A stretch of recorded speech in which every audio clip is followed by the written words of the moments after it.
आदाब नाजरीन, कश्मीर एक्सप्रेस में आपका इस्तकबाल है। मैं हूं सैयद अब्बास मेहदी। पेश करेंगे रियासत के तीनों खित्तों की तमाम अहम खबरें, लेकिन सबसे पहले नजर सुर्खियों।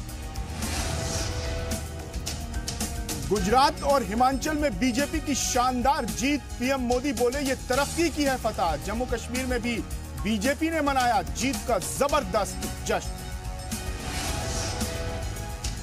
बांदीपोरा के चंदगीर में पुलिस की ज्वाइंट टीम ने मारा छापा। छापे में बरामद हुआ हथियारों का जखीरा। गाय के शेड में छुपाए गए थे हथियार। मिलिटेंटों ने छुपाए थे हथियार।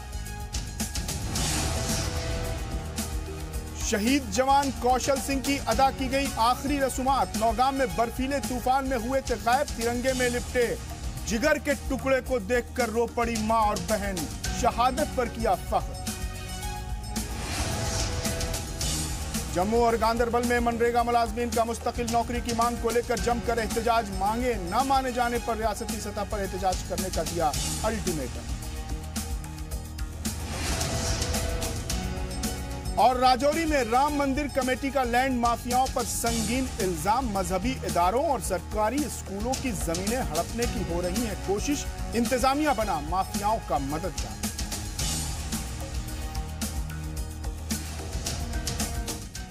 और अब देखते हैं खबरें तफसील से। गुजरात और हिमाचल प्रदेश में बीजेपी की शानदार जीत पर पूरे मुल्क में बीजेपी कारकुनान में खुशी का माहौल है। वजीर आजम नरेंद्र मोदी ने गुजरात और हिमाचल प्रदेश के रियासती इंतखाबात में फतह की मुबारकबाद ट्विटर पर भी दी है। उन्होंने लिखा कि जीता विकास, जीता गुजरात, जय जय गरवी गुजरात।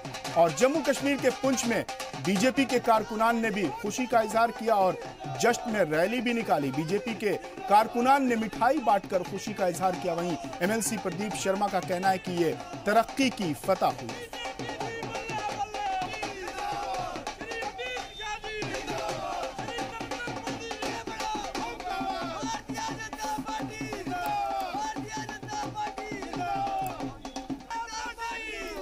गुजरात और हिमाचल इंतखाबात में बीजेपी को मुकम्मल अक्सरियत हासिल हुई है। जाहिर सी बात है, ये एक बहुत बड़ी जीत है। जहां तक अगर गुजरात की बात करें तो ये गुजरात खुद प्राइम मिनिस्टर नरेंद्र मोदी और प्रेसिडेंट बीजेपी के जो हैं अमित शाह, उनका होमलैंड है, लिहाजा उनकी नाक का सवाल था। और यही लोग कह रहे हैं कि बीजेपी की जीत ब्रांड मोदी की जीत है। जी हाँ, जिस तरह से तब्दीली की बात हो रही थी गुजरात में, जात बिरादरी की बात हुई, मजहब की बात हुई, नोटबंदी और जीएसटी का मुद्दा उठाया गया, उन तमाम बातों को, उन तमाम मुद्दों को फेल करते हुए बीजेपी ने जबरदस्त वापसी की है और एक इज्जतदार जीत गुजरात में हासिल की है।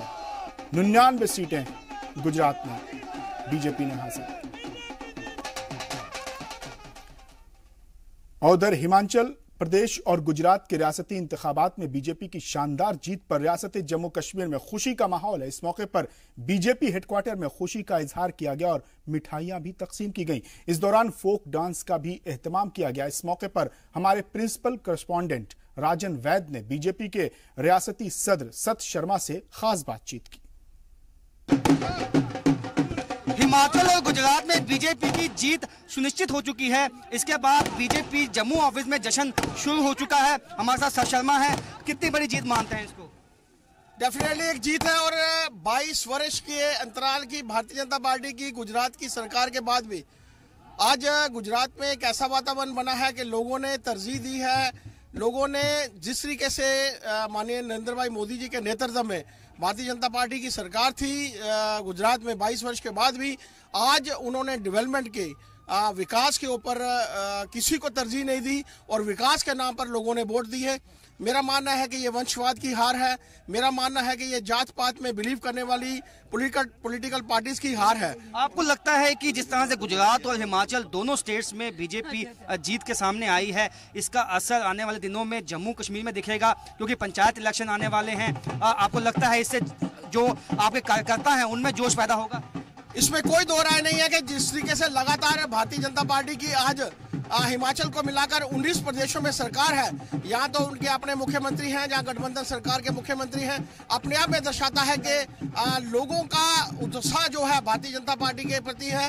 और आज जिस तरीके से पूरे देश भर में वातावरण बना है, ऐसी ही एक लहर जम्मू में भी होगी आगामी आने वाले दिनों में, क्योंकि अभी 3 वर्ष के कम का अंतराल जम्मू कश्मीर में सरकार बने हुआ है। अगले वर्ष में मेरा मानना है कि जिस तरीके से पंचायतों के चुनाव और उसके बाद लोकल बॉडीज के चुनाव है, डेफिनेटली एक बढ़िया एक लहर जो है कार्यकर्ताओं के बीच में बनेगी। तो ये सच शर्मा जिनका ये कहना है कि गुजरात और हिमाचल की जीत के बाद फायदा जम्मू कश्मीर में भी मिलेगा, क्योंकि आने वाले दिनों में जो पंचायत इलेक्शन होंगे उसमें यहाँ के कार्यकर्ताओं में एक नया जोश पैदा होगा, जिसका सीधा फायदा पार्टी को मिलेगा। कैमरामैन आशु के साथ राजन वैद, जी मीडिया जम्मू। हर जगह रियासती इंतखाबात में बीजेपी की शानदार जीत की चर्चा और बीजेपी के कारकुनान खुशी भी जाहिर कर रहे हैं। इस मौके पर हमारे प्रिंसिपल करस्पॉन्डेंट राजन वैद ने बीजेपी एमएलसी विक्रम रंधावा से खास बातचीत की। गुजरात और हिमाचल में जीत के बाद बीजेपी जम्मू ऑफिस में जश्न शुरू हो चुका है। पार्टी के जितने भी लीडर हैं, चाहे वो एमएलए हैं, एमएलसी हैं, जितने भी तमाम लीडर यहाँ इकट्ठे हो चुके हैं, वो जश्न मना रहे हैं, पटाखे बज रहे हैं, ढोल की थाप के ऊपर डांस किया जा रहा है।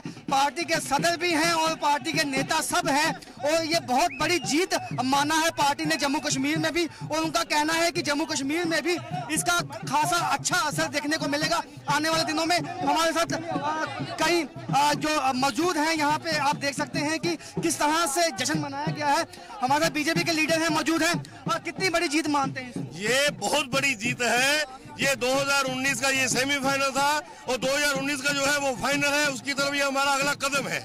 जिस तरह से ये जीत आई है, बड़ा कांटे का मुकाबला रहा जम्मू कश्मीर में, इसका आप देखते हैं फायदा होगा? निश्चित तौर पे जम्मू में पहले भी हम मजबूती से पीडीपी बीजेपी सरकार चला रहे हैं, लेकिन जिस तरीके से हिमाचल और गुजरात हमने फतेह किया है, 2018 में जो 7 स्टेटों में चुनाव होने वाला है, वहाँ भी बीजेपी अपना परचम जो है वो फहराएगी। तो यह सुन सकते हैं बीजेपी के जो लीडरान हैं उनमें खासी खुशी है, और उनका मानना है इससे बीजेपी जम्मू कश्मीर में भी मजबूत होगी। कैमरामैन आशु के साथ राजन वैद, जी मीडिया जम्मू। तो जाहिर तौर पर गुजरात और हिमाचल में बीजेपी ने मुकम्मल अक्सरियत हासिल की है, ये उसका जश्न है।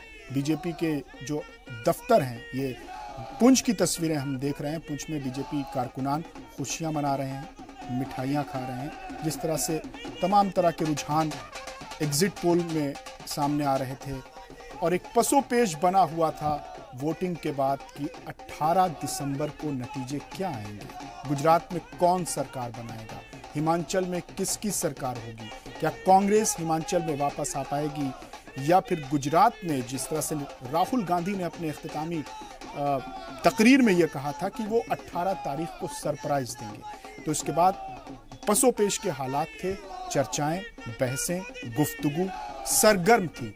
उन सब का जवाब आज मिल गया है।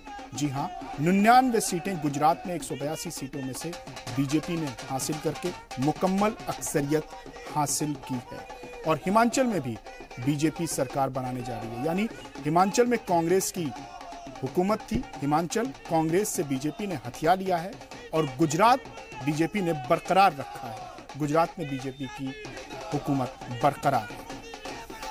जाहिर तौर पर ये जश्न का माहौल है, खुशी का मौका है। कारकुनान जो अपनी पार्टी के साथ दिन रात तन मन धन से लगे रहते हैं, उनको खुशी का मौका इन्हीं मौक़ों पर मिलता है। और इस पर तमाम तफसीलात के साथ हमारे प्रिंसिपल करस्पॉन्डेंट राजन वैद जुड़ रहे हैं जम्मू से।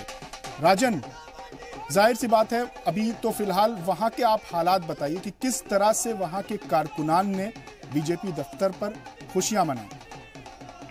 जी आवास, मैं आपको बता दूं कि अगर खुशियों की बात की जाए तो गली गली मोहल्ले मोहल्ले में जो बीजेपी के जो वर्कर्स थे उनमें जोश देखने को मिला। चाहे वो जानीपुर का इलाका था, चाहे वो सिटी जम्मू सिटी का इलाका था, चाहे वो बीजेपी हेडक्वार्टर था, कहीं भी जहां हम गए तो वहां बीजेपी में के जो खासकर जो कार्यकर्ता हैं उनमें खासी खुशी देखने को मिली। जो है ढोल नगाड़े जो हैं वो बजाए गए, जो मिठाइयां आपस में बांटी गई, उनके लिए ये बहुत बड़ी जीत थी, क्योंकि उनका कहना था कि नरेंद्र मोदी, जो प्रधानमंत्री नरेंद्र मोदी हैं, वो सबसे बड़े लीडर हैं बीजेपी के। और एक तरह से अगर कहा जाए, एक तरह से साख जो बीजेपी की थी वो गुजरात इलेक्शन के साथ जुड़ी हुई थी। और उसके बाद राजन, आप लोगों से मिल रहे हैं, आप बीजेपी दफ्तर भी गए होंगे, बीजेपी के जो बड़े लीडरान हैं जम्मू में उनसे भी मिले होंगे, आपने अभी 2 लीडर से 1-to-1 किया। लोग इस जीत का क्रेडिट किसको दे रहे हैं? गुजरात की सरकार को, पार्टी कारकुनान को, या फिर ब्रांड मोदी को? जी बिल्कुल, अगर हम ये बात कहें कि ब्रांड मोदी एक बहुत बड़ा ब्रांड बन चुके हैं देश के अंदर, तो ये झूठ नहीं होगा। सब पार्टी के जो लीडरान हैं ये इस बात को मानते हैं कि जिस तरह से अमित शाह की मैनेजमेंट थी, जो और नरेंद्र मोदी जी का जो साथ था, और वो जिस तरह से उन्होंने रैलियां की में, और उससे ही जो ये 19 सीटों का जो फर्क आ गया, ये उसी का एक नतीजा था।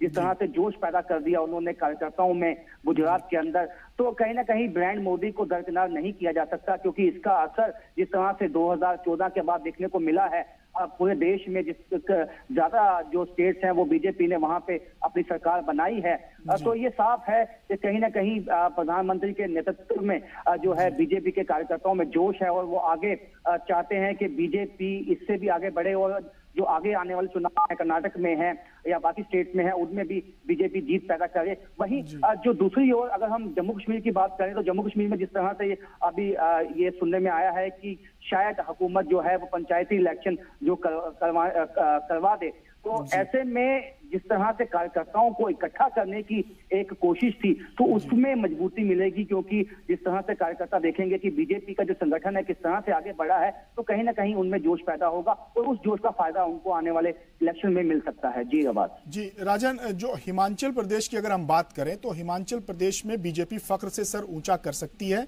उसने एब्सोल्यूट मेजॉरिटी हासिल की है। बीजेपी ने कांग्रेस से ये रियासत, ये सूबा, ये प्रदेश, ये स्टेट छीना है। लेकिन अगर गुजरात की बात करें, तो लोग ये कह रहे हैं, जो बीजेपी के मुखालिफिन हैं और बीजेपी के अंदर भी दबी जबान ये लोग कह रहे हैं कि बीजेपी ने गुजरात में कोई बड़ा गुल नहीं खिलाया, बस अपनी नाक बचाई है। तो इस मौजू पर जम्मू के जो बीजेपी लीडरान हैं उनका क्या कहना है? क्योंकि गुजरात खुद प्राइम मिनिस्टर का होमलैंड है, और बीजेपी के जो प्रेसिडेंट हैं अमित शाह, उनका भी होमलैंड है। जी आवाज मैं आपको बता दूं कि इस तरह से एंटी इनकम्बेंसी का फैक्टर था गुजरात के अंदर, 22 साल से जो है बीजेपी की हुकूमत थी, तो उसके बाद एक यहाँ के लीडरान का भी कहना है कि एक तरह से इस दफा उनको उम्मीद थी जीतेंगे, लेकिन इतनी उम्मीद नहीं थी, क्योंकि जिस तरह से बाकी फैक्टर थे, जो जाति की राजनीति की गई कांग्रेस की तरफ से, तो उसके ऊपर उन्हें उम्मीद थी कि शायद कांग्रेस जो है वो इस बार अच्छा दिखाए प्रदर्शन, लेकिन उनका ये कहना है कि 5 साल में ही हिमाचल में लोगों को जो कांग्रेस की सरकार से कोई विकास नहीं मिला, जिसके बाद उन्होंने सरकार को बदल दिया। वहीं 22 साल के बाद भी सरकार को ना बदलना, हम ये मानते हैं कि कहीं ना कहीं विकास एक मुद्दा है जिसको लेके प्रधानमंत्री आगे चले हैं, और लोगों ने उसकी तस्दीक भी की है। जी बहुत बहुत शुक्रिया राजन, हमसे बात करने के लिए और तमाम तफसीलात पर रोशनी डालने के लिए। और रुख करते हैं अगली खबर का। शुमाली कश्मीर के बांदीपोरा इलाके से भारी मिकदार में हथियारों का जखीरा बरामद किया गया है। पुलिस के मुताबिक चंदरगिर इलाके में उन्होंने एक घर में रात में छापा मारा, जिसमें उन्हें हथियारों का जखीरा बरामद हुआ। आपको बता दें कि पुलिस को हथियार छुपे होने की खुफिया खबर मिली थी, जिसकी बिना पर मकामी पुलिस और आर्मी की 13 RR और CRPF की 45 बटालियन ने अब्दुल रहमान पर्रे के घर में मौजूद गाय के शेड से असलहे बरामद किए गए हथियारों में 5 AK-47 मैगजीन, AK-47 की 42 गोलियां और UBGL के 4 ग्रेनेड और 1 GPS, 2 वायरलेस सेट और 1 बैग शामिल है। वाज़ेह है कि पिछले महीने इसी घर में एक मुठभेड़ के दौरान सिक्योरिटी फोर्स ने 6 मिलिटेंट्स को मार गिराया था। मिलिटेंटों ने गाय के शेड में हथियार छुपाए थे और पुलिस का मानना है कि ये हथियार मारे गए मिलिटेंट्स के हैं। तो आप ये खबर, एक घर से बड़ी मिकदार में हथियारों का जखीरा बरामद किया है। सिक्योरिटी अफवाज को ये खुफिया खबर मिली थी कि यहां पर बड़ी मिकदार में हथियार है, जखीरा है। अब्दुल रहमान पर्रे का घर था ये। इस घर में बड़ी मिकदार में, और कुछ ही दिन पहले यहाँ सिक्योरिटी अफवाज और मिलिटेंट्स के बीच मुठभेड़ हुई थी, जिसमें 6 मिलिटेंट्स मारे गए थे। उसी जगह से ये असलहे, ये तबाह कुन हथियार बरामद हुए हैं और इस पर तमाम तफसीलात के साथ जुड़ रहे हैं हमारे नुमाइंदे शहजाद। शहजाद, इतनी बड़ी मिकदार में ये असलहे, ये बारूद, ये तबाह कुन हथियार कैसे? ये आवाज बिल्कुल, मैं आपको बता दूं कि ये रात करीबन 11 बजे पुलिस के मुताबिक अब्दुर्रहमान अरे जो कि चंद्रगीर खाजिन बांटीपुरा आता है, वहां से उसके घर से एक छापा मारा गया, जिसमें उन्होंने असला बरामद किया, जिसमें AK-47 के 5 मैगजीन और UBGL 1 और UBGL grenade 4, GPS 1, wireless set 2 बरामद किए गए। जी बिल्कुल, ये वही शहजाद, जब कुछ दिनों पहले जब सिक्योरिटी अफवाज जो थी उनसे और मिलिटेंट्स के बीच जब मुठभेड़ हुई थी, तो उसके बाद क्या वहां पर सर्च ऑपरेशन नहीं चलाया था सिक्योरिटी अफवाज ने कि ये असले बरामद? जी बिल्कुल अब्बास, जिस दिन वही दिन पहले इनकाउंटर जहां पे हुआ था जी, तो वही उसी इनकाउंटर के जिस घर में हुआ था उसी के घर में ये छापा मारा गया। पुलिस के मुताबिक ये उन्हीं मिलिटेंटों का हथियार वहां पे एक गौशाला में छुपाया गया था और कई बार ऑपरेशन भी चलाए जा रहे हैं, जहां आप जानते हैं कि पिछले कई महीनों से खाजिन के इलाके में मिलिटेंट की वाकयात में बहुत सारे वाकयात हुए हैं, तो उसके मुताबिक बहुत सारे ऑपरेशन चलाए जा रहे हैं। शहजाद, जिस शख्स का नाम आ रहा है अब्दुर्रहमान परे, ये कौन है और इतनी बड़ी मकदार में इसके घर में असला था, तो जब ये छापा मारा गया तो क्या वहां पर किसी की गिरफ्तारी भी हुई? कुछ लोग वहां मौजूद थे उस घर में या घर खाली पड़ा हुआ था? बिल्कुल, इसके मुताबिक हमने पुलिस से बात की तो उन्होंने बताया कि जो कि पिछले दिनों वहां पे इनकाउंटर हुआ है, तो शायद उन्हीं मिलिटेंटों ने ये सामान वहां पे छुपाया हुआ था। तो अभी इसके बारे में कोई गिरफ्तारी अमल में नहीं लाई गई है पुलिस के मुताबिक। जी अब्बास जी, बहुत बहुत शुक्रिया हमसे बात करने के लिए और तमाम जानकारी देने के लिए।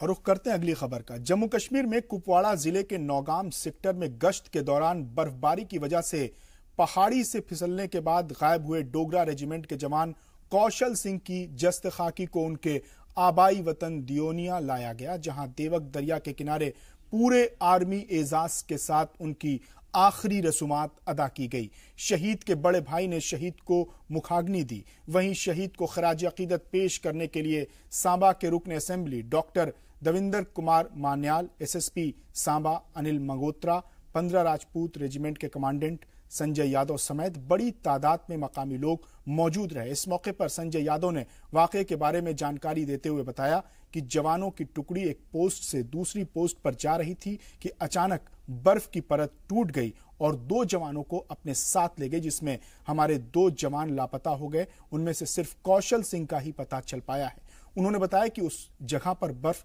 बड़ी ज्यादा थी और दूसरी तरफ पाकिस्तान की पोस्ट थी। दोनों को देखते हुए हमारे जवानों ने कड़ी मशक्कत के बाद कौशल सिंह की लाश ढूंढने में कामयाबी हासिल की और दूसरे जवान की भी तलाश जारी है।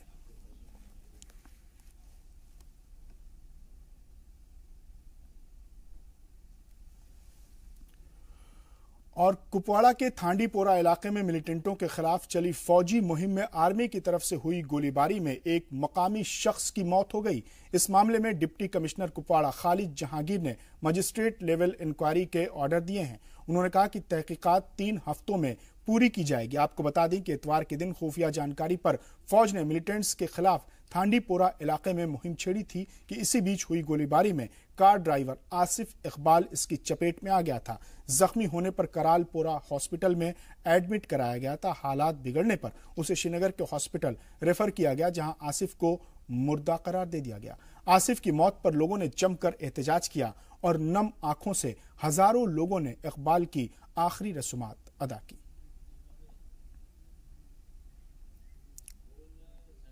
उधर सिक्योरिटी फोर्सेज ने जनूबी कश्मीर में कई गांवों में ऑपरेशन ऑल आउट के तहत तलाशी मुहिम चलाई, जिसके तहत छतरीपोरा, विहिल, नौगाम, पंडुचन, कपरानरे, कपरान दनगाम और वनगाम में तलाशी मुहिम चलाई गई। जिस इलाके में तलाशी मुहिम छेड़ी गई वो टेरर एक्टिविटीज के लिए मशहूर है।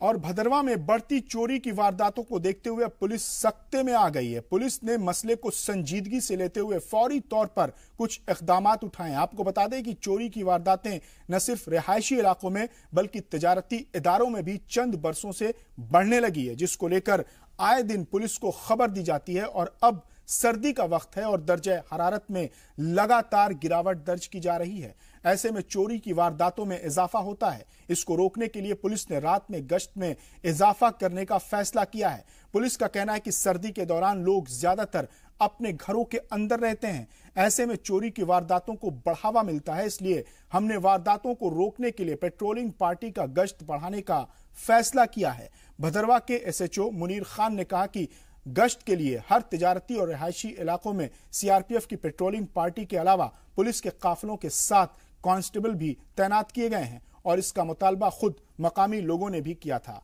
इसी दौरान पुलिस ने मकामी लोगों से अपील की है कि जब भी वो घर से बाहर जाएं तो अपने पड़ोसी या पुलिस दस्ते को खबर दें ताकि उसके घर और माल की हिफाजत हो सके। जो ही भदरवा में ये टेम्परेचर बहुत कम हो जाता है, मंथली हो जाता है, लोगों का बाहर निकलना या भदरवा के आसपास निकलना कम हो जाता है। तो इस सिलसिले में पिछला कुछ रिकॉर्ड है कि कुछ चोरियों की घटनाएं होती रही हैं। इस सिलसिले में हमें सीनियर ऑफिसर्स ने क्लियर कट डायरेक्शन दी है कि भदरवा में पेट्रोलिंग का इंटेंसिफाई किया जाए। इस सिलसिले में CRPF, आर्मड पुलिस और ऑपरेशनल ग्रुप्स की सहायता लेते हैं और पूरे भदरवा में हमने दिन को भी और रात को भी इंटेंसिफाई कर रखी है पेट्रोलिंग। और कोशिश हमारी यही है कि कोई भी ऐसी घटना न आ जाए। उधर जम्मू कश्मीर के वजीर जुल्फिकार अली ने पाकिस्तान से रिश्ते सुधारने की बात करते हुए कहा कि पाकिस्तान के साथ हमारे रिश्ते बेहतर हों क्योंकि दोनों मुल्कों के खराब रिश्तों का नतीजा सरहद पर रहने वाले लोगों को भुगतना पड़ता है। जम्मू के मेंढर में वजीर जुल्फिकार ने अपने घर पर PDP कारकुनान को खिताब करते हुए यह बात कही और इस मौके पर उन्होंने नेशनल कॉन्फ्रेंस और मकामी रुकने असेंबली को आड़े हाथों लिया।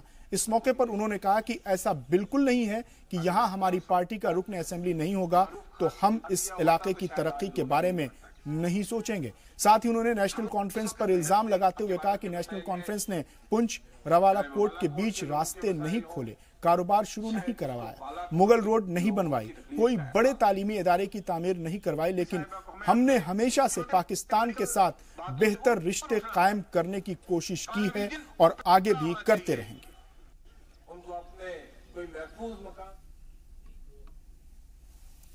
यहां वक्त हो गया एक मुख्तसर से वक्फे का, लेकिन वक्फे के बाद भी कश्मीर एक्सप्रेस जारी रहेगा।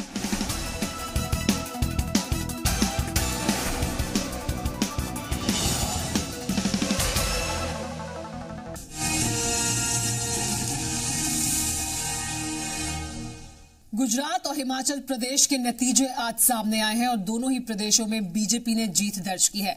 इन नतीजों का क्या है निचोड़, इसके बारे में आइए बात करते हैं। जगदीश चंद्रा जी हमारे साथ जुड़ गए। जगदीश चंद्रा जी, मैं आपसे जानना चाहूंगी कि गुजरात में आज बीजेपी ने जो मार्जिनल विक्ट्री दर्ज की है उसे आप किस ढंग से देखते हैं? It has been a very narrow escape for जोड़ी number 1, that is Narendra Modi and Amit Shah. बाल बाल बचे हैं इस बार। 150 का दावा था, शतक भी नहीं बना सके। It has been very embarrassing for the top leadership. इसीलिए अहमद पटेल ने कहा है it is a moral defeat for BJP, और बीजेपी जीत कर भी हार गई है गुजरात में। और इसका दूसरा पहलू यह है कि आज बीजेपी में it is A victory of only 2 individuals, not the party. इसका अर्थ यह है कि केवल नरेंद्र मोदी और अमित शाह की मेहनत से ही भाजपा गुजरात में सरकार बना पाई है। और इसका दूसरे मायने ये है कि 2019 में भी भाजपा को पूरी तरह इन दो की लीडरशिप पर डिपेंड करना पड़ेगा। भाजपा का सारा विजन, सारा रोड मैप यही लोग बनाते रहेंगे और ऐसी आशा की जानी चाहिए कि 2019 में भी भाजपा में यही जोड़ी जो है अपोजिशन को टफ कंटेस्ट देगी। आज बीजेपी की जो ये विक्ट्री हुई है उसमें आप कह रहे हैं कि इन दोनों का या जो जोड़ी है मोदी और अमित शाह की, उसका रोल सबसे बड़ा है। क्या उनकी कार्यशैली पर कोई फर्क पड़ेगा? निश्चित तौर पे मेरा मानना है they will be more democrat, they will be more flexible, they will be more receptive to the different views in the party. और आज उसका एक उदाहरण देखने को मिला।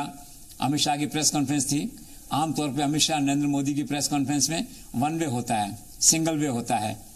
आप सवाल नहीं पूछ सकते, केवल वो बोलते हैं, आप सुनते हैं, नोट करके चले जाते हैं। लेकिन कई दिनों बाद आज उन्होंने 8-10 पत्रकारों को बोलने का मौका दिया, प्रश्न उठाने का मौका दिया, तो मुझे लगता है कुछ न कुछ परिवर्तन उनकी कार्यशैली में होगा। They are the human being, और ह्यूमन बीइंग होने के नाते इन सब बातों का प्रभाव पड़ना, हार जीत का असर होना स्वाभाविक है। तो मेरा ऐसा मानना है कि आने वाले दिनों में दे will be slightly more Democrat and more flexible in the party and outside the party also. लेकिन गुजरात और हिमाचल में जीत दर्ज की बीजेपी ने, इससे क्या साबित हो गया कि नरेंद्र मोदी और अमित शाह की जोड़ी को हराना नामुमकिन हो गया है अब? You may be right to a large extent Sumera जी। आप इनकी रन रेट देखिए जीतने की। 13 चुनाव अमित शाह नरेंद्र मोदी ने करवाए, 11 में लोग जीते, अब 2 और जीत गए हैं, तो 15 में 13 जीत गए हैं। आज पूरे देश में कुल मिला के 15 और 4 19 जो है बीजेपी और एनडीए की सरकारें हैं।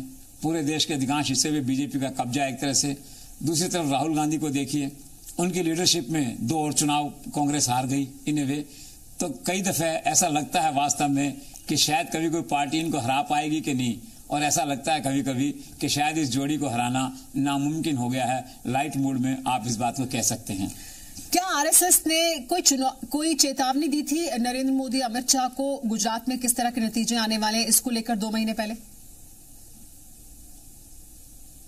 हाँ, दिस इज करेक्ट। लगभग 2 महीने पहले आरएसएस ने सर्वे करवाया था गुजरात में। मोहन भागवत को रिपोर्ट मिली थी, 64 सीटें बीजेपी को मिल रही थी उस सर्वे में। मोहन भागवत ने नरेंद्र मोदी को फोन किया, उन्होंने अमित शाह को फोन किया। अमित शाह केरल से दौड़कर दिल्ली पहुंचे, अरुण जेटली को बुलाया। वर्ल्ड इकोनॉमिक फोरम का फंक्शन था, अरुण जेटली फंक्शन में नहीं गए, इतना इंपॉर्टेंट फंक्शन छोड़ा। प्रधानमंत्री के यहाँ बैठक हुई, 6 घंटे बैठक चली। उसके एक दिन बाद जीएसटी काउंसिल की बैठक हुई और जीएसटी में व्यापारियों को मेजर कंसेशंस जो है वो अनाउंस किए गए। उसके बाद गुवाहाटी में फिर बैठक हुई, फिर मेजर कंसेशन जीएसटी के अनाउंस किए गए। तो निश्चित तौर पर आरएसएस के मन में शंका थी, उनके मन में डर था, जिसे नरेंद्र मोदी अमित शाह ने बखूबी पहचाना, उसे रिकॉग्नाइज किया, उसका रेक्टिफिकेशन किया, और उसके बाद जो कुछ हुआ वो आपके सामने है। वो 64 से आज 99 या 100 पे वो लोग पहुंच रहे हैं, ये आप देख रहे हैं। तो सही है कि आरएसएस का रोल था, उनकी राय थी, उनके राय को सीरियसली लिया गया और उसका लाभ बीजेपी को आज मिला, ये सब देख रहे हैं। लेकिन जो आज नतीजे आए उसमें हिमाचल प्रदेश में प्रेम कुमार धूमल, गुजरात में शक्ति सिंह गोहिल, अर्जुन मोढवाडिया की हार हो गई है। तो इतने बड़े बड़े नेताओं की हार को आप कैसे देख रहे हैं? और खासतौर पर हिमाचल में प्रेम कुमार धूमल की हार के बाद एक बड़ा सवाल भी उठ खड़ा हुआ है कि हिमाचल का फिर मुख्यमंत्री अब कौन होगा? देखिए, हार तो दोनों पार्टियों के लिए सीरियस एम्बेरसमेंट है। धूमल की हार भाजपा के लिए एम्बेरसमेंट है, इधर शक्ति सिंह अर्जुन मोढवाडिया की जो हार है वो कांग्रेस के लिए सीरियस एम्बेरसमेंट है, खासतौर पर अहमद पटेल के लिए। और अब आप देखिए, कांग्रेस ने 80 सीटें जीती, लेकिन उससे सूरमा थे 2 वहां पे, शक्ति सिंह और ये जो पूरा कैंपेन चलाते थे, की लोग थे वहां पे, वो दोनों चुनाव हार गए। वहां धूमल चुनाव हार गए। अब ये एम्बेरसमेंट है दोनों पार्टियों के लिए अलग अलग राज्यों में। और जहां तक बात है कि धूमल की जगह मुख्यमंत्री अब कौन होगा उनके हारने के बाद, तो नड्डा एक चॉइस थी, लेकिन आज मैंने सुना है कि जयराम ठाकुर हैं वहां पे, उनको बुलाया है अमित शाह ने, वो कार से दिल्ली आ रहे हैं। तो देखिए आजकल में उसका फैसला नरेंद्र मोदी अमित शाह करेंगे, ज्यादा से ऑफ कोर्स अमित शाह का रहेगा, लेकिन नड्डा और इनके बीच में शायद टाई है। हो सकता है नड्डा जो किंग मेकर के रोल में थे अब शायद खुद किंग बन जाए हिमाचल में। 1-2 दिन में इसका फैसला हो जाएगा। लेकिन गुजरात की अगर बात करें और वहां के जो नतीजे सामने आए हैं, क्या कांग्रेस पुनर्जीवित हुई है और क्या देश की राजनीति में राहुल गांधी का भी पुनर्जन्म हुआ है? निश्चित तौर पे गुजरात इलेक्शन का एक क्लियर मैसेज है कांग्रेस के लिए कि कांग्रेस हारे या जीते, लेकिन राहुल गांधी एस्टेब्लिश हो गए हैं। राहुल गांधी एक लीडर बन गए हैं, एक पप्पू से हटके एक सीरियस स्टेट्समैन की मुद्रा में वो आ गए हैं वहां पे, और आपने देखा है कितना चेंज उनमें आ गया है। तो निश्चित तौर पे इसका परिणाम ये हुआ है इस चुनाव का कि राहुल गांधी एक लीडर के रूप में सामने आए हैं। गुजरात के चुनाव से पहले और चुनाव के बाद के राहुल गांधी में क्या फर्क पाते हैं आप? बहुत बड़ा फर्क है उनके पर्सनैलिटी में दोनों तरफ से। चुनाव से पहले उनके खाते में ज्यादातर हार, डिफीट दर्ज थी। ज्यादातर चुनाव उनके नेतृत्व में कांग्रेस ने लड़े पिछले 4-5 साल में, और ज्यादातर में कांग्रेस हारी। तो एक फ्लॉप लीडर के रूप में उनकी छवि देश में बनने लगी थी, with in party and outside party. और लोग ये मांग करने लग गए थे कि राहुल गांधी क्लिक नहीं हो पा रहे हैं सोनिया के बार बार एफर्ट के बावजूद, तो प्रियंका गांधी को आगे लाया जाए। लेकिन इस बार कुछ ऐसा हुआ है कि उनकी सारी पुरानी जो छवि थी, एक पप्पू की छवि कहिए, एक फ्लॉप लीडर की जो छवि थी, वो धुल गई गुजरात के चुनाव में। गुजरात के चुनाव ने उन्हें एस्टेब्लिश किया है। Now he is no more elected bright. वो सारे फैसले खुद करते हैं। मंदिर तक जाने का फैसला उन्होंने खुद वहां पे किया। लिखा हुआ भाषण नहीं पढ़ते हैं, भाषण मन से बोलते हैं, दिल से बोलते हैं। और दूसरा, उनके काम में कंसिस्टेंसी उनके रोल में, उनके बिहेवियर में आ गई है। 30-40 दिन तक वो गुजरात में घूमते रहे। तीसरा, he is no more Pappu now in social media. Social media के हीरो हो गए राहुल गांधी। देखिए क्या कॉन्स्पिरेसी सर्कमस्टांसेस है कि नरेंद्र मोदी, अमित शाह जी सोशल मीडिया को लाए थे अपने जीतने के लिए 2014 में। वो सोशल मीडिया को राहुल गांधी ने हाईजैक कर लिया है। तो राहुल ये चेंज पर्सन। और दूसरी बात है, राहुल की ताजपोशी हो गई है, तो एक अच्छा लक्षण है कि राहुल की ताजपोशी के बाद में ये लगभग जीत, गुजरात में जो उनकी 80 सीटें हैं, ये कांग्रेस के लिए लगभग जीत जिसे कहते हैं, almost A victory, something just short of victory, वो है। तो वहां अच्छा माहौल है। लेकिन निश्चित तौर पे वो पहले के राहुल गांधी और आज के राहुल गांधी में दिन रात का फर्क है। और इस विक्ट्री में अशोक गहलोत ने एक बहुत अहम भूमिका निभाई है। राहुल के क्या नंबर 2 हो जाएंगे अब अशोक गहलोत, जिस तरह की भूमिका उन्होंने गुजरात में निभाई है? और क्या इसकी वजह से राजस्थान की राजनीति पर भी कोई असर पड़ेगा? सचिन पायलट की जगह भी क्या अशोक गहलोत ले सकते हैं? 2018 के राजस्थान विधानसभा के चुनाव में मुख्यमंत्री पद के दावेदार भी क्या वो हो सकते हैं? Ashok Gehlot is real discovery with in Congress in this election. पहले रोल अहमद पटेल करते थे, लेकिन स्ट्रैटेजिक कारणों से अहमद पटेल इस बार गुजरात के चुनाव से दूर रहे, दिल्ली में स्ट्रैटेजी बनाते रहे सोनिया के साथ बैठ के। और अशोक गहलोत, जो कि इनफैक्ट अहमद पटेल की नॉमिनी हैं, उन्हें आगे लाया गया। और राहुल गांधी की जो इनिशियल रिलेक्टेंस थी गहलोत के बारे में पिछले कई सालों से, उसको अहमद पटेल ने पैचअप किया, उसको ठीक किया। प्रियंका का भी इसमें रोल था। और निश्चित तौर पे अशोक गहलोत का मेजर कंट्रीब्यूशन जो है गुजरात में रहा। सबसे बड़ा कंट्रीब्यूशन उनका ये था कि जो हार्दिक पटेल और दूसरे जो यंग बॉय यंगस्टर्स थे, उनके और कांग्रेस के बीच में जो डायलॉग था, उस डायलॉग को उन्होंने टूटने नहीं दिया। उस डायलॉग को बना के रखा, चाहे आरक्षण का मुद्दा था, सीट डिस्ट्रीब्यूशन का मुद्दा था, ये उनकी सक्सेस वहां पे थी। राहुल गांधी उनसे प्रभावित हुए। और निश्चित तौर पर कहा जा सकता है कि गुजरात से जुड़े सारे फैसलों में गहलोत की मुख्य भूमिका राहुल गांधी के साथ साथ वहां पे रही। और इसलिए धारणा बनी है कि आज जो रोल सोनिया के टाइम में राहुल का था नंबर 2 का, आज वो रोल इस चुनाव के बाद में या इस चुनाव के दौरान जो है वो राहुल के पॉलिटिकल लाइफ में अशोक गहलोत का हो गया है। Virtually he is number 2। Ahmed Patel को रिप्लेस कर पाएंगे कि नहीं, बड़ा मुश्किल है। Ahmed Patel is an institution, उनको रिप्लेस करना बड़ा कठिन है। लेकिन कांग्रेस की जो टोटल सिचुएशन है, हायरार्की है, उसमें गहलोत 2 या 3 नंबर पे आज हैं। और जहां तक राजस्थान में उनके वापस लौटने या नहीं लौटने का सवाल है, अभी तो सचिन पायलट हैं राहुल गांधी की चॉइस, वो पीसीसी चीफ हैं, उनके नेतृत्व में चुनाव लड़े जाने की बातें चल रही हैं। और अगर सब कुछ ठीक रहा तो 2018 का चुनाव सचिन पायलट के नेतृत्व में लड़ा जाएगा। लेकिन ये जो चमत्कार हुआ है अशोक गहलोत का, जो डिस्टेंस राहुल और उनके बीच में खत्म हुआ है, जो नजदीकियां बढ़ी हैं, तो उससे हो सकता है चुनाव से कुछ समय पहले शायद पार्टी रीअसेस करे पायलट की परफॉर्मेंस को, राजस्थान के हालात को, कि मैडम को अर्थात वसुंधरा राजे को टक्कर इफेक्टिवली कौन दे सकता है। तो हो सकता है उस सूरत में कोई ऐसे हालात बने कि अशोक गहलोत के नाम पे फिर से विचार हो और अशोक गहलोत वापस राजस्थान की राजनीति में लौटें। इस संभावना से इनकार नहीं किया जा सकता। संभावना कम है, लेकिन पूरे तौर पे इसे खत्म नहीं किया जा सकता। हो सकता है गहलोत लौटें और अगले चुनाव में राजस्थान में 2018 में जो मुकाबला होगा वो मैडम और अशोक गहलोत के बीच हो, न कि मैडम और सचिन पायलट के बीच। Let's see what finally comes out. Ashok Gehlot का तो कद बढ़ गया ऐसा लगता है कांग्रेस पार्टी में, लेकिन गुजरात में जिस मामूली अंतर से चुनाव जीता है बीजेपी ने, उसमें क्या बीजेपी आला कमान का रुतबा कम होगा? देखिए, जब तक नरेंद्र मोदी और अमित शाह सत्ता में हैं, उनका रुतबा तो वैसा ही जैसा था डे 1 से। लेकिन हाँ, party is a human being है और सत्ता में परिवर्तन होता रहता है। तो ह्यूमन सोच ये है पार्टी की कि अब चूंकि जो जीत हुई है गुजरात में वो थोड़ा मामूली हुई है, भयंकर जीत नहीं हुई, ब्लॉकबस्टर जीत नहीं हुई, तो हो सकता है साइकोलॉजिकल प्रभाव इसका पड़े। नरेंद्र मोदी अमित शाह जो है मुख्यमंत्रियों को ज्यादा छूट दें और विद इन पार्टी थोड़ा सा इंटरनल डेमोक्रेसी जो है वो और ज्यादा थोड़ा सा मजबूत हो, फ्रीडम ऑफ एक्सप्रेशन जो है थोड़ा बढ़े। देश में जो कड़े कदम उठाए जा रहे हैं, नोटबंदी के, जीएसटी के, कुछ रियायतें इनमें वो लोग देने की सोचें, हो सकता है उनकी कार्यशैली में परिवर्तन हो। और इन सब का प्रभाव जो है पार्टी की इंटरनल डेमोक्रेसी पे, खासकर चीफ मिनिस्टर्स की जो इंट्रा पावर है विद इन पार्टी, उस पर पड़ेगा। अब चुनाव आने वाला है 2018 में, तो ये जो आज हालात हैं इसमें पहले कहा जा रहा था कि तीनों मुख्यमंत्रियों का सेक कम होगा, सारे टिकट अमित शाह, नरेंद्र मोदी डिसाइड करेंगे, क्योंकि चुनाव जब वो जिताते हैं तो टिकट वितरण का अधिकार भी फिर उन्हीं का बनता है। लेकिन आज जो हालात बने हैं पार्टी में, जो थोड़े से इंटरनली वीक हुए हैं मोदी और अमित शाह इस चुनाव परिणाम से, विद इन पार्टी, आउटसाइड तो हीरो हैं आज वो जो है, तो विद इन पार्टी तो है चीफ मिनिस्टर्स जो हैं, खास करके 3 chief minister Rajasthan, MP, Chhattisgarh जो है वो कंपैरेटिवली ज्यादा मजबूत होंगे। टिकट वितरण में उनका से थोड़ा ज्यादा रहेगा and they will be more comfortable with Amit Shah. ऐसा मेरा आकलन है, ऐसा मेरा अनुमान है।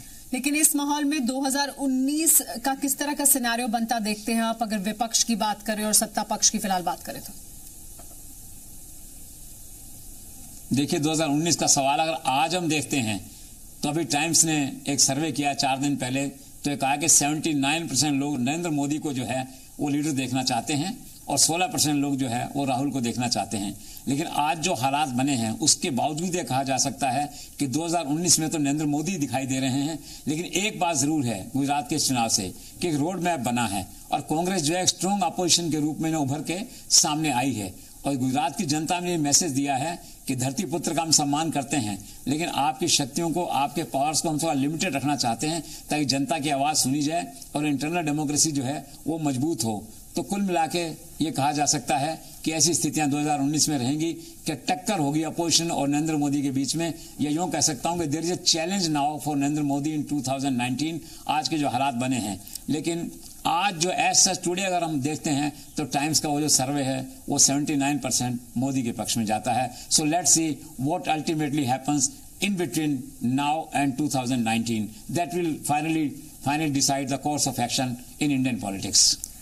बहुत बहुत शुक्रिया हमारे साथ जुड़ने के लिए, नतीजों का ये तमाम जो निचोड़ था वो हमें बताने के लिए। ये थे हमारे चैनल हेड जगदीश चंद्र, जो कि गुजरात और हिमाचल के नतीजों का निचोड़ पेश कर रहे थे, सटीक तज्जिया पेश कर रहे थे। चलिए खबरों का सिलसिला शुरू करते हैं। श्रीनगर में नेशनल कॉन्फ्रेंस ने रियासती सरकार के खिलाफ रैली निकाली और कुपवाड़ा में सिविल सिटीजन के मारे जाने की मुखालफत की।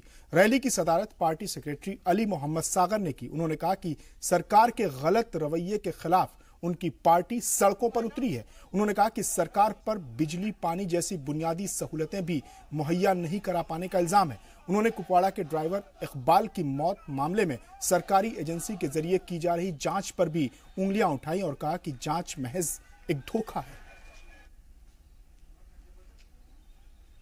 ये जो बिजली की प्रॉब्लम है थ्रू आउट वैली, बिजली है नहीं, राशन की, मिट्टी के तेल की, गैस की, चीनी की, और कल जो किलिंग हुई है सिविलियन किलिंग कुपवाड़ा में, उसके खिलाफ आज एहतजाज निकाला है नेशनल कॉन्फ्रेंस ने और हम सरकार के खिलाफ एहतजाज कर रहे हैं। सरकार को ध्यान दिला रहे हैं कि वो होश में आ जाए। एक ही 1.5 इंच बारिश पिछले दिनों पड़ी और सरकार उसके नीचे गायब हो गई। बड़े बड़े दावा से सरकार करती है लेकिन ग्राउंड पे कुछ नहीं है। आज उसी सिलसिले में हम प्रोटेस्ट कर रहे हैं।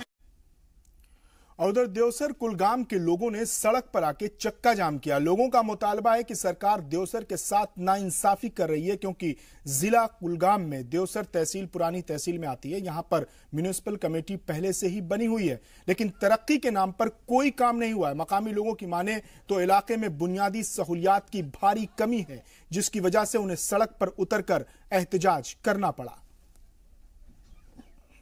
हमारा मकसद ये है कि 2000 में उन्होंने यहाँ तहसील दिया है, लेकिन तहसील के साथ साथ जो ऑफिस होनी चाहिए वो है ही नहीं यहाँ। कल उन्होंने ऐलान किया है ITI कॉलेज उन्होंने अकाउंट में दिया है, जो देवसर में होना चाहिए। देखो वुमेन्स कॉलेज होना चाहिए, यहाँ बाकी ऑफिस होनी चाहिए, लेकिन हमें शर्म आती है इस सियासत के दानों के लिए, क्योंकि सुबह से अगर ये तहसील है, सुबह से हमने चक्का जाम किया है, यहाँ कोई आया नहीं, कोई मतलब कोई जिम्मेदार लोग इतने बैठे हैं यहाँ, खानाचोंजी होते हुए भी यहाँ मतलब ये देखते नहीं है कि यहाँ हुआ क्या है।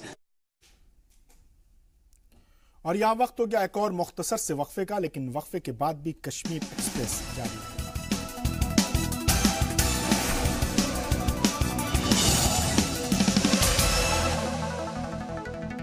वक्फे के बाद एक बार फिर आपका इस्तकबाल है कश्मीर एक्सप्रेस में। सोपोर MLA अब्दुल रशीद डार की जानिब से उनके हलके में एक खास तकरीब का एहतमाम किया गया, जिसमें आसपास के माजूर लोगों के लिए खास कदम उठाया गया। इस मौके पर उन्होंने तकरीबन 35 माजूर लोगों को स्कूटी बांटी, जिसके लिए MLA फंड से 22 लाख रुपए रिलीज किए गए थे। इस मौके पर additional DC Sopore, district social welfare officer Sopore, tehsildar Dangarpora और दीगर अफसरान के साथ इलाके के सीनियर सिटीजन्स भी मौजूद थे। MLA के जरिए उठाए गए इस कदम की लोगों ने पजीराई की।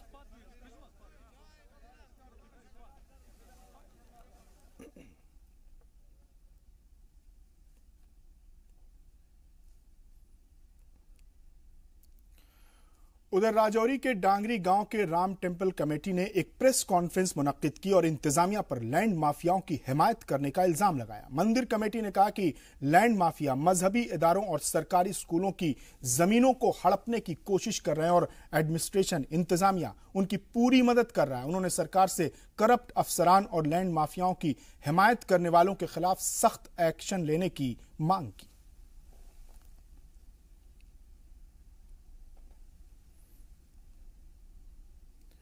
और मनरेगा मुलाजमीन अपनी मांगों को लेकर लगातार एहतजाज कर रहे हैं। जॉब पॉलिसी की मांग को लेकर रियासत भर के मनरेगा मुलाजमीन जम्मू एग्जीबिशन ग्राउंड में इकट्ठा हुए और मनरेगा एम्प्लॉइज एसोसिएशन के बैनर तले रैली निकालकर सेक्रेटेरिएट की तरफ जाने की कोशिश करने लगे, लेकिन पुलिस ने उन्हें ज्वेल चौक पर रोक दिया, जिसके बाद मनरेगा मुलाजमीन ने सरकार के खिलाफ जमकर एहतजाज शुरू कर दिया और नारेबाजी करने लगे। उनका कहना है कि वो रूरल डेवलपमेंट डिपार्टमेंट में कई सालों से काम कर रहे हैं, लेकिन सरकार ने उनके लिए कोई जॉब पॉलिसी नहीं मुरत्तब की है। उन्होंने सरकार से जल्द कोई जॉब पॉलिसी बनाने की मांग की। मांग नहीं माने जाने पर एहतजाज और तेज करने का अल्टीमेटम भी मुजाहिरीन ने दिया।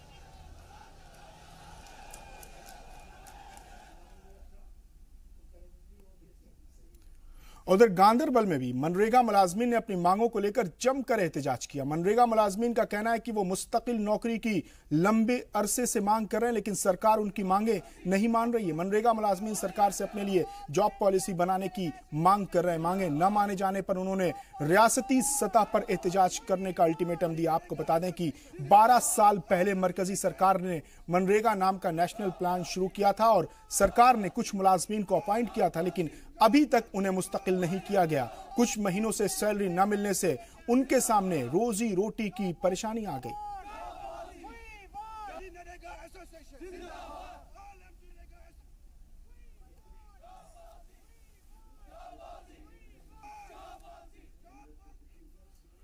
और बुलेटिन के इख्तिताम पर देखते हैं ये खास रिपोर्ट। गांदरबल जिला तिब्बी सहूलियात से महरूम है। यहाँ कोई भी ऐसा हॉस्पिटल नहीं है जहां मुकामी लोग अपना इलाज करा सकें। तिब्बी सहूलियात की अदम फराहमी से मायूस लोग एक अदद अस्पताल की मांग कर रहे हैं, जिससे मकामी लोगों को अपने मरीजों के इलाज के लिए दर दर न भटकना पड़े। आप देखिए रिपोर्ट और मुझे दीजिए इजाजत।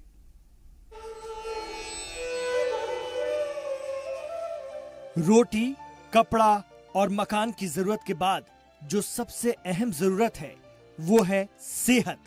और बिगड़ी सेहत के इलाज के लिए जरूरत है अस्पताल की, जहां आपका इलाज हो सके, आपकी तंदुरुस्ती का जरिया बन सके, जहां डॉक्टर हो, बेड हो, ऐसा अस्पताल जहां आपको मुकम्मल इलाज मिल सके। ऐसे में गरीब आदमी के पास इलाज के लिए सरकारी अस्पताल ही वाहिद आसरा होते हैं। और अब जरा सोचिए, अगर आपका कोई अपना बेहद करीबी बीमार हो और आपके पास इलाज के लिए बेहतर अस्पताल भी ना हो आसपास, और आपको इलाज के लिए दूसरी जगह जाना पड़े, साथ ही वक्त पर आपके करीबी को इलाज भी मुहैया ना हो पाए, और मान लीजिए अगर आप दूसरी जगह के अस्पताल में अपने करीबी को लेकर पहुंच भी गए तो डॉक्टर ये अल्फाज कह दे कि माफ कीजिएगा, अगर आप थोड़ी देर पहले आते तो शायद हम कुछ कर पाते। तब आप पर क्या गुजरेगी? ये वही समझ सकता है जिसने अपनों की जिंदगी सिर्फ इस वजह से खो दी कि नजदीक में अस्पताल नहीं था, या था भी तो मुकम्मल इंतजाम नहीं थे। ऐसी हालत रियासत जम्मू कश्मीर के जिला गांदरबल की है, जहां इलाज के लिए मुकम्मल इंतजामात एक ख्वाब की तरह हैं। परेशानी हमको ये है, जो यहाँ ये इतना फ्लो रहता है, बीमारों का बहुत रश रहता है, यहाँ डिस्ट्रिक्ट अस्पताल है, तो हमारी गुजारिश है गवर्नमेंट से, जो वहाँ बिल्डिंग बनी है उसको कंप्लीट किया जाए। आपको तो बखूबी जानते हो, जो पिछली सरकार है उसने तो उसके लिए कुछ किया ही नहीं। अब जो इस वक्त जो सरकार चल रही है, हमें इस पर बहुत ट्रस्ट है, इस पर हमें ये लोगों का उजाला करेगी। तो हमें गुजारिश करते हैं मौजूदा सरकार से उसको काम लगा दिया जाए और ये जो गांदरबल का डिस्ट्रिक्ट अस्पताल है ट्रांसफर वहाँ हो जाए। जरा सोचिए एक बार के लिए आपकी क्या हालत होगी जब आपका अपना हुकूमत और बदइंतजामी की वजह से दम तोड़ दे। आप घबरा जाएंगे, आप बिखर जाएंगे इतने टुकड़ों में कि जिन्हें समेटना फिर कभी किसी हुकूमत और इंतजामिया के आपे से बाहर होगा। और ये सब गांदरबल के लोग झेल रहे हैं 8 सालों से। जहां लोगों को गांदरबल को जिला बनाने के ऐलान पर खुश होना चाहिए, वहीं इस बात का उन्हें गम है कि जिले को जो सहूलियात मिलनी चाहिए थी वो उससे महरूम रह गए। दुदरहमा की पुरानी इमारत में अस्पताल की भरपाई की जा रही है और इस भरपाई में जिंदगी बहुत छोटी नजर आती है। जो जाए तो जाए।